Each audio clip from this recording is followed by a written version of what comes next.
Let's get a live look. Wow. Oh my goodness. I mean, talk about some lightning. We have this pointed south right now, our tower cam. Right outside the station. Yeah, right outside the station, but there Wow. is actually there's no actual storm over Greenville. We're looking southward, though, toward those strong storms that are continuing to push down through Laurens and Anderson counties. So the rain is pretty much done in Greenville, but it's been a light show, and there it is again.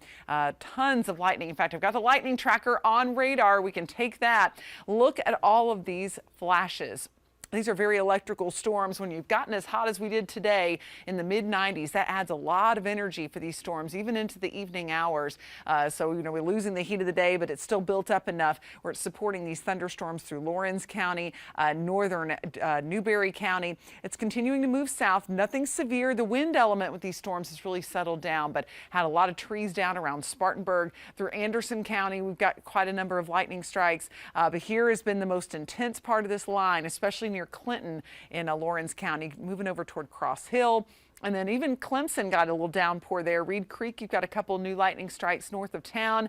And then over toward Belton and Honeypath, Princeton, getting a cluster of lightning strikes close to you. Fork Shoals, Duncan Township. It's loud, but the good news is these are sliding southward, so you shouldn't be in the thick of this for much longer. Stick with us till 11:30. We'll be tracking these storms. And of course, a lot of you experienced scenes like this. This came from Chrissy's camera in Inman. Intense storms blowing through and catching that lightning strike on camera. We appreciate getting any of your weather video and pictures. Just never put yourself in harm's way. That's what's nice about those Ring cams and those static cameras. They can catch some cool scenes without you having to be out in it. Here's a look at future track in the morning. It's going to be dry. All the storms we have out there right now are going to fizzle in the next hour or so. But look at this. Into tomorrow evening, we'll have more storms popping up, and that's going to continue into the late evening hours, 9 p.m. Still some heavy downpours, and we may even get more in the way of damaging wind.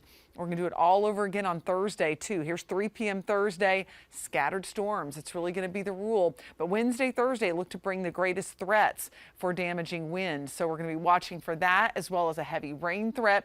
Can't rule out some localized flooding, especially where we got the heavy rain today. If we get more of it on top of that saturated soil, we could have some issues. So it's kind of interesting to be in a drought situation like we're in, but to all of a sudden have a flood threat. But it's not going to be everywhere, but a few areas could have some issues. Tonight, we're looking at temperatures in the 70s. Temps have fallen quite a bit with the rain that moved through. And tonight, we'll stay in the 70s, low 70s, in fact, with isolated storms. The storms will settle, though, in the next couple of hours. 68 for the mountains. Other threat we have for the rest of the week is the intense heat. Look how it's going to feel Wednesday and Thursday, like 101, possibly even higher than that south of 85 when you factor in the mugginess and the temperature. And the storms will help to cool things down late in the day.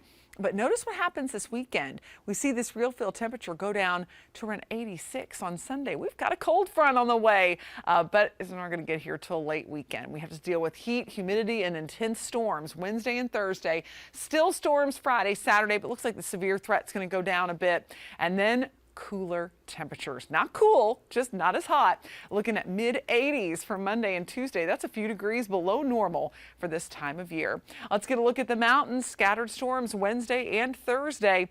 And those storms could pack a punch with damaging wind. That's why we have first alert weather days in store. And then we'll watch those rain chances go down so that at least the second half of your weekend right now looks dry for western North Carolina.